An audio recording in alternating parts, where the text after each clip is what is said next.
꿈꾸는 낙타 시리즈를 그리고 있는 서양화가 윤송아입니다. 반갑습니다.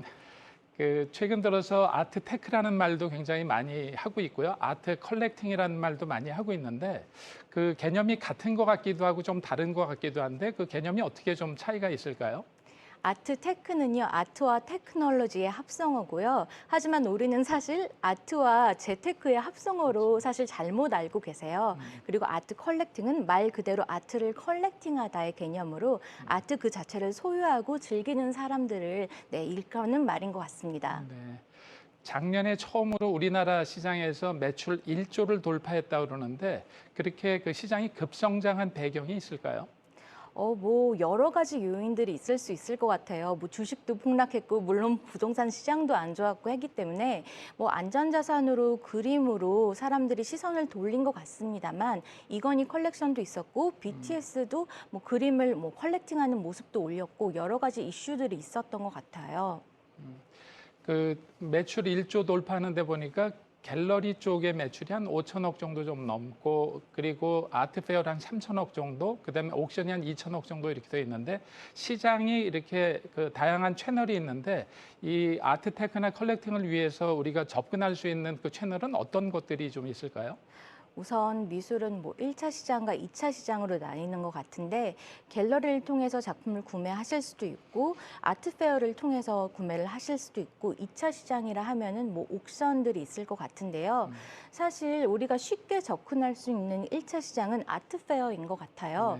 여러 가지 아트페어들이 있는데 국내에서 우선 가장 메이저로 뽑히는 아트페어는 화랑미술제, 키아프, 그리고 조형아트 서울, 그리고 서울아트쇼 이 정도 뽑히고 있는 것 같고요. 그 아트페어에 가보시면 국내 한 100여 개 정도 갤러리를 작은 부스로 해서 그 갤러리들마다 어떤 엑기스 되는 작품들을 한 곳에 모아놨어요. 그래서 그곳을 둘러보시면서 자신과 맞는 갤러리를 찾고 또 그 갤러리를 따로 방문하시는 게 어떻게 보면 방법일 수 있을 것 같아요. 조금 전에 말씀하신 대로 1차 시장이라고 하면은 주식시장과 마찬가지로 작가들이 데뷔해서 자기 그 작품을 처음 파는 시장을 1차 시장이라고 보고 그거를 사간 콜렉터가 다시 재판매하는 거를 2차 시장이라고 이렇게 볼 수 있는 건가요? 네, 맞습니다. 그러면 1차 시장이라고 분류가 되는 거는 작가가 주변에 아는 지인들한테 직접 팔 수도 있고 조금 전에 말씀 주신 대로 갤러리를 통해서 파는 거를 1차 시장이라고 보고 그 갤러리에다가 다시 파는 것도 갤러리도 2차 시장이 될 수도 있는 건가요? 그 갤러리를 그쵸. 통해서 다른 사람들한테 다시 재판매도 할 수 있는 이런 사실 어느 시장이든 직거래는 가능하고요.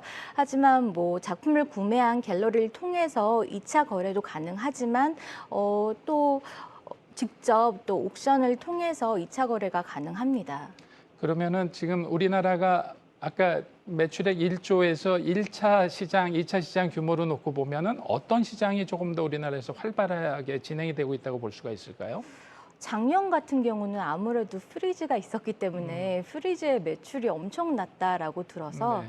아무래도 1차 시장이었던 것 같습니다. 네. 아트페어는 1차 시장에 해당하니까요. 그래서 아까 1조 매출액은 프리즈의 매출을 뺀 거라고 그러는데 프리즈에 네. 대해서 좀 잠깐 설명을 해주시면 좋겠는데 세계 3대 아트 페어인데 우리나라에서 처음 열려서 굉장히 의미가 있었다 그런데 바젤도 있고 프리즈도 있고 그런데 그건 어떤 성격을 갖고 있는 건가요?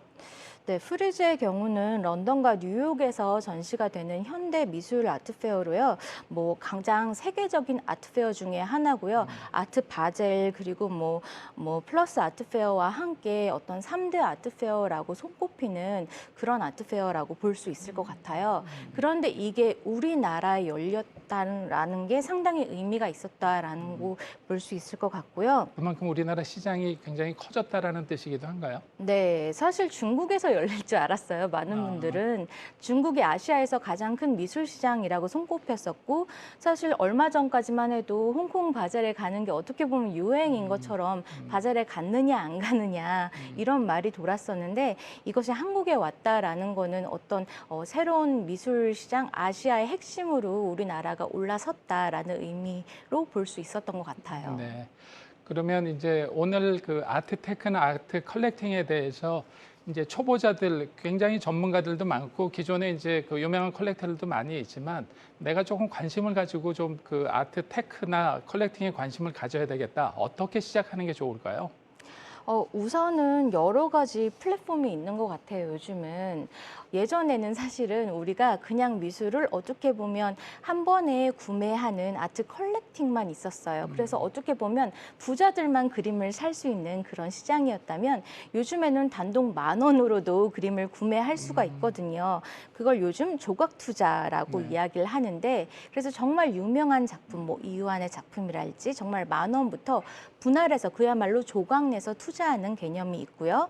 그리고 미술품을 또 구매를 해서 위탁을 해서 렌탈을 해서 또 수익을 챙길 수 있는 그런 위탁 렌탈이 있고요. 또 여러 점의 미술품을 공동으로 투자를 해서 약간 분산 투자 방식, 이런 다양한 투자 방식이 있고요. 미술품 신탁이라고 합니다. 네, 분산 투자 방식도 있습니다.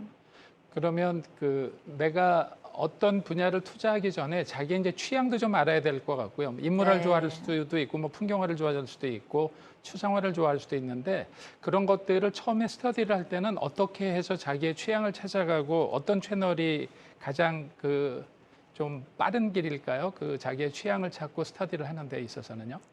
예전에는 사실은 무조건 많이 전시를 보러 가라라고 이야기를 했잖아요. 하지만 요즘에는 그냥 유튜브에 검색을 해봐도 너무 많은 콘텐츠가 있고요. 방송에도 많이 있고요. SNS에도 정말 많이 있습니다. 네. 그래서 어떻게 보면 MZ 시대들이 많이 도입이 된 거가 아닌가 싶어요. 많은 미술 커뮤니티와 플랫폼들이 올리고 있습니다. 그래서 많은 분들이 소통을 하고 있어서 컬렉터들의 커뮤니티를 확인해 보시는 것도 방법이 될 수 있고요. 근데 그 윤 작가 같이 네. 전문가 분들은 이제 그거를 듣고 판단할 수가 있지만 일반 이제 아마추어 처음에 이제 이쪽에 입문하려고 하는 분들은 네. 그거를 듣고 판단하기가 굉장히 좀 어려울 것 같은데요. 네, 맞아요. 그래서 사실은 발로 뛰면서 아트페어를 직접 가서 사실 아트페어에 다양한 갤러리들이 있기 때문에 직접 돌아다니면서 또 많은 또 신진 작가들은 부스에 직접 나와 있는 경우가 많아요. 네. 그래서 직접 소통하면서 작품 설명을 들어보시다가 또 요즘에 또 SNS도 팔로우하면서 그 작가의 근황들이나 소식들을 볼 수 있거든요. 그러면서 좀 활동들을 팔로우업하면서 이 작가의 작품에 투자를 해도 좋을 것 같은지 좀 생각을 해보면서 투자를 해보는 것도 좋을 것 같아요. 왜냐하면 신진 작가의 작품이 상대적으로 나중에 좀 오름폭이 높기 때문에 네. 그렇지만 이제 그 스타트업하고 마찬가지로요. 초기는 포텐셜도 굉장히 크지만 리스크도 커가지고 그걸 판단하기는 쉽지 않을 것 같은데 부동산이라 그러면 일반적으로 뭐 시세라든가 그 적정 가격이라든가 공시 가격 같은 게 있고 주식시장은 재무제표를 보고 판단한다든가 이런 게 있는데 그러면은 그 미술 작품은 뭘 보고 가치나 뭘 보고 판단을 좀 해야 될까요? 우선은 얼마나 작가가 열정을 가지고 얼마나 많은 활동을 하고 있고 얼마나 열심히 그리느냐가 관건인 것 같아요. 그리고 무엇보다 중요한 거는 작가가 꾸준히 평생 작업을 할 것이냐인 것 같아요. 중간에 작업을 포기하는 작가들이 많아요. 왜냐하면 대한민국의 작업 여건이 아직까지는 그렇게 좋진 않습니다. 네. 그래서 작업을 멈추는 경우 사실상 2차 거래가 쉽진 않아요. 그래서 그럼 1차로 끝내는 네. 분들도 굉장히 많다라는 얘기네요. 맞습니다. 그럴 경우는 그냥 이제 인테리어로 만족을 하시면서 그래도 좋아하는 작품을 걸었다에 만족을 하셔야 될 것 같아요. 이게 이제 굉장히 그 시장이 복잡하고 다양해서 그 데이터를 내기는 쉽지 않을 것 같은데 그래도 이 미술품 자체의 수익성이나 이런 것들은 어느 정도로 평가를 하고 있나요? 보통은 제가 물어봤을 때는 주변에 통계적으로는 10%라고 하는데 제가 봤을 때는 사실은 천차만별인 것 같아요. 네. 그리고 김선호 작가 도도새로 유명한 그분의 작품 같은 경우는 뭐 한 2년 전에 500만 원에 낙찰 받았다는 분이 한 2년 뒤에 억에 낙찰되었다고 하는데요. 네. 이렇게 정말 알 수 없기 때문에 그래서 많은 분들이 또 빠져드는 것 같아요. 윤 작가님의 네. 낙타 시리즈도 한 뭐 5배, 8배 올랐다는 얘기도 있고 그런데 실제로 그렇게 몇 년 정도 만에 그런 성과가 좀 있었나요? 저는 10년을 기준으로 봤을 때 8배 정도 상승을 했습니다. 10년에 8배. 근데 안타까운 점은 그때그때 작품을 팔아서요. 네. 네, 한꺼번에 팔았으면 좋았을 텐데 아쉽네요.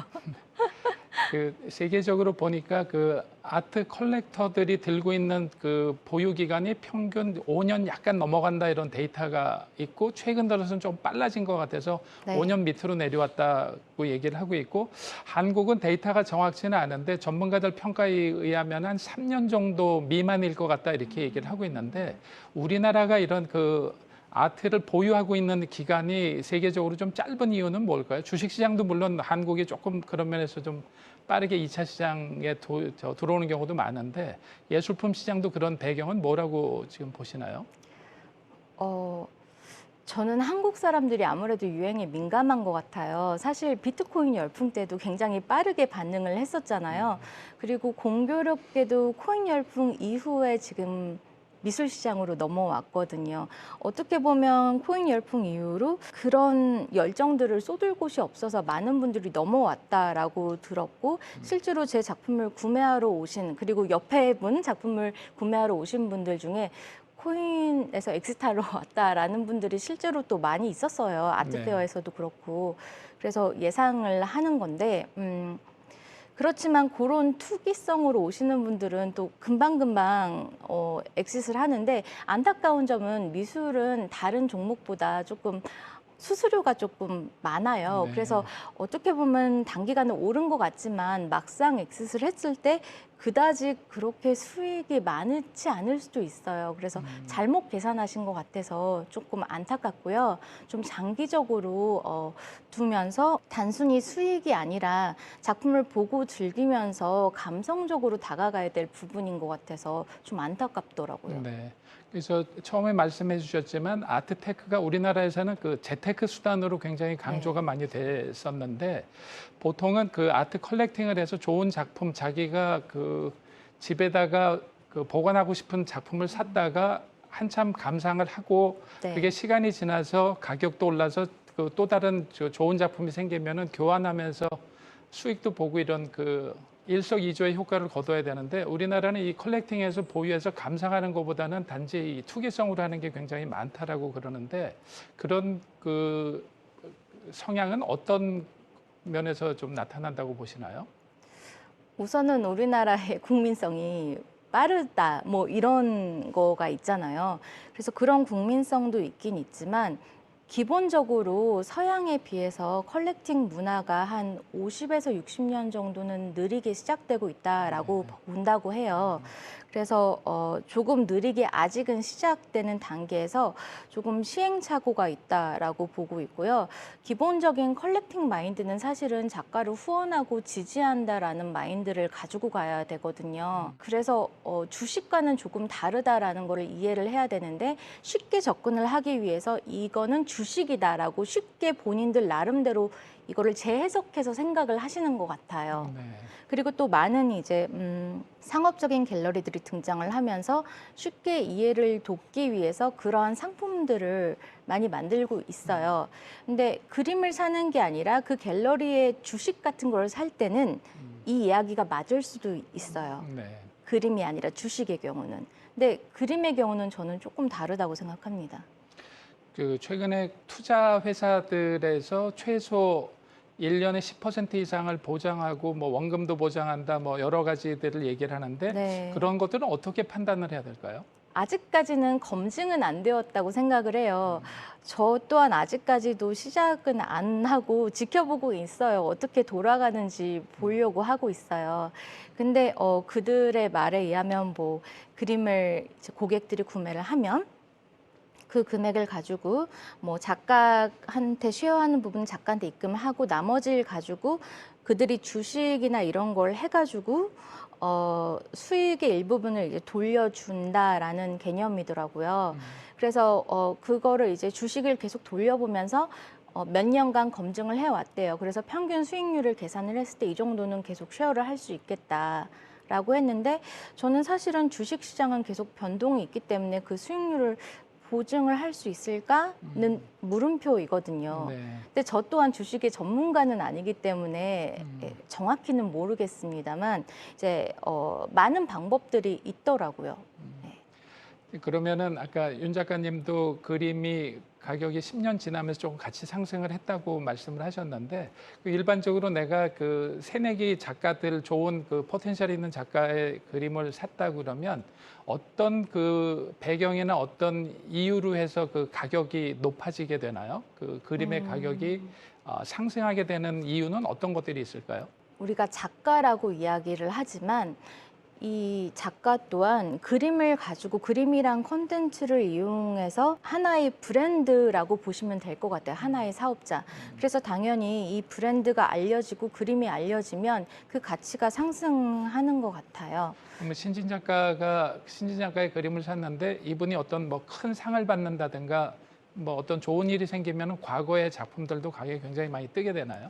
그쵸. 상을 받게 되면 아무래도 기대치가 올라가고 뭐 명품 브랜드와의 콜라보도 기대치를 올릴 수 있고 그리고 또 유명한 뭐 페스티벌에서 뭐 작품이 걸린다라든지 뭐 그런 것들 또는 해외나 뭐 글로벌 스타들이 어떤 작품을 구매해서 요즘엔 뭐 인증샷을 올린다라든지 하는 것도 갑자기 뭐 올라가는 상승 요인이 될 수도 있고요.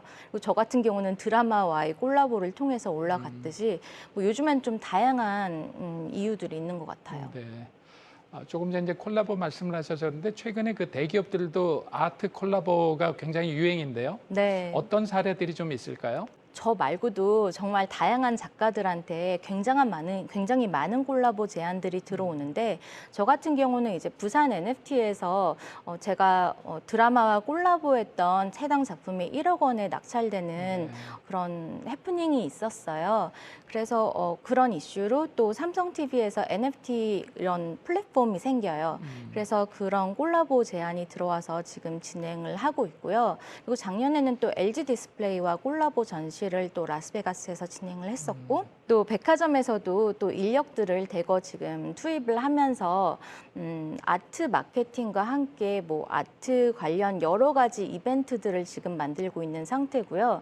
그다음에 모 컨택트 렌즈 업체에서도 지금 콜라보 제안이 들어왔고 그다음에 애니메이션도 지금 콜라보 이야기를 하고 있고요. 그다음에 의류 브랜드도 있고 정말 다양한 곳에서 네, 지금 만들고 있고요. 그런 것 같아요. 예전에는 뭐 핸드백 회사 같은 경우 이태리 장인이 만들었다라면서 프로모션을 했어요. 근데 어느 순간에는 아티스트와의 콜라보다 라면서 프로모션을 하기 시작했더라고요. 네. 그런 것 같아요. 이게 우리가 일반 제품이 아니다, 조금 특별하다라는 걸 강조하기 위해서 어떠한 수식어가 필요한 것 같은데 예전의 유행은 장인이었고 요즘의 유행은 아티스트 콜라보인 것 같아요. 그렇게 되면 작가들한테도 인지도나 여러 가지가 높아지면서 작가의 가격도 굉장히 높아지게 되나요? 네, 서로 시너지 효과인 것 같아요. 그러면 기업들은 그걸 통해서 얻고자 하는 이런 거는 그 이미지를 약간 고급스러운 마케팅 수단으로 네. 쓰는 이렇게 대기업들이 아트 콜라보를 한 다음에 이게 비즈니스로 연결된 사례들도 좀 있나요? 네, 최근에 정말 많은 움직임들이 일어나고 있는 것 같은데요. 삼성 휴대폰 같은 경우도 핸드폰 케이스에 많은 아티스트들과 콜라보를 통해서 여러 명의 아티스트들을 선택할 수 있어요. 그러면 이렇게 굉장히 다양한 어떤 핸드폰 디자인이 나오겠죠, 외부적으로. 그리고 또 패션 브랜드 루이비통 같은 경우도 쿠사마와 협업을 통해서 서로 시너지 효과가 일어났던 걸로 알고 있고 이지주 선크림 같은 경우도 이번에 KBS 노머니 노아트 나왔던 네, 이사라 작가와 콜라보를 통해서 네, 준비하고 있다고 들었습니다. 그러니까 와인의 무동 로칠드가 유명한 그 대작들을 그 와인 라벨에다 붙이는 거랑 비슷한 컨셉인 것 같네요. 네. 자, 그러면은 내가 샀던 그 그림의 작가가 굉장히 유명해져서 이거를 다시 그 2차 시장에다가 내놓고자 한다. 그럼 어떤 절차를 보통 밟아서 수익 실현을 하게 되나요? 우선은 가끔씩은 선물 받은 그림인데 2차 시장에 내놓으려고 할 때 진품이 아닌 경우가 있더라고요. 네. 그래서 보증서가 있는지 한번 체크를 해봐 주시는 게 좋고요. 네. 그리고 작품의 보관 상태가 굉장히 중요합니다. 작품을 보관하실 때 햇볕이 있는 곳에 거시면 변색이 되는 경우가 많이 있어요. 모르시고 창가 쪽에 거시는 경우가 있는데 작품이 보관이 잘 되어 있고 보증서가 있으신 경우 뭐 기타 등등 옥션에 맡기시면 쉽게 네, 작품을 2차 시장에 내놓으실 수 있고요. 그러면 지금 그 작년까지 국내 시장이나 세계 시장도 굉장히 좋았다가 금년 상반기에는 전 세계가 조금 이렇게 슬럼프에 들어갔다 이렇게 보고 있는데 이거를 전문가들 입장에서는 그 아트테크의 약간 그 투기성 자본이 빠져나가는 어떤 그 과도기적이란 그렇게 나쁘지는 않다 이런데 향후 그 시장 전망은 어떻게 보세요? 일각에서는 미술의 거품이 빠진 게 아닌가라면서 우려의 목소리도 내고 있는데 저는 우선 내부적으로 지금 돌아가고 있는 상황들을 봤을 때 사실 대기업에서도 미술 관련 인력들을 대거 투입하고 있고 미술 시장이 향후 5년은 반짝반짝 빛날 것이다라고 관측을 하면서 자본을 투입하고 있잖아요. 네. 저는 이들의 관측을 좀 믿고 싶습니다. 네, 미술 작가로서 우선 믿고 싶고요. 현재 많은 분들이 SNS도 그렇고 사회적 움직임을 봤을 때 너무 많은 분들이 미술에 관심을 갖고 계세요. 그래서 관심은 곧 금융의 움직임이라고 보기 때문에 결국은 지금 경기가 안 좋아서 그렇지 약간만 풀리면 곧 미술 시장도 더 좋아질 거다라고 네. 생각하고 있습니다. 그러니까 말씀 주신 대로 그 예술품은 굉장히 장기적인 투자를 하셔야 된다 그러는데 긴 호흡을 가지고 보면 괜찮을 것 같고요. 마지막으로 최근에 우리나라 정부에서 조각 투자에 대한 승인을 해줄 것 같은데 그래서 미술품 시장이 다시 한번 그 커다란 붐이 있을 거다라고 생각이 돼서 관심 갖는 시청자분들이 굉장히 많을 것 같은데요. 마지막으로 그 조각 투자 시장이 열리면서 어떤 부분은 좀 유의하고 어떤 부분을 좀 관심을 가져야 되는지 당부의 말씀 좀 부탁드리겠습니다. 앞으로 정말 미술의 새로운 트렌드, 새로운 시장들이 열리는 것 같고 많은 새로운 종류의 갤러리들이 나오는 것 같아요. 앞으로도 정말 다양한 형태의 투자 수단들이 나올 것 같은데 그중에는 사실 신뢰하지 못할 갤러리들도 있을 것 같습니다. 하지만 이렇게 시장이 넓어지는 것 자체는 미술 시장의 순환을 도울 거기 때문에 저는 장기적으로 좋은 영향이라고 생각을 하고요. 각자 잘 살펴보시면서 또 투자를 하시면 네, 좋은 미술품들을 만나실 수 있고 네, 좋은 미술 시장을 열 수 있을 거다라고 생각하고 있습니다. 아트테크와 아트 컬렉팅 열풍, 실상과 허상은이라는 주제로 국내 미술시장 현안과 아트 재테크의 새로운 가능성과 기회에 대해 점검을 해봤는데요. 차별화된 좋은 인사이트를 주신 윤송화 작가님께 다시 한번 감사드립니다. 감사합니다. 감사합니다.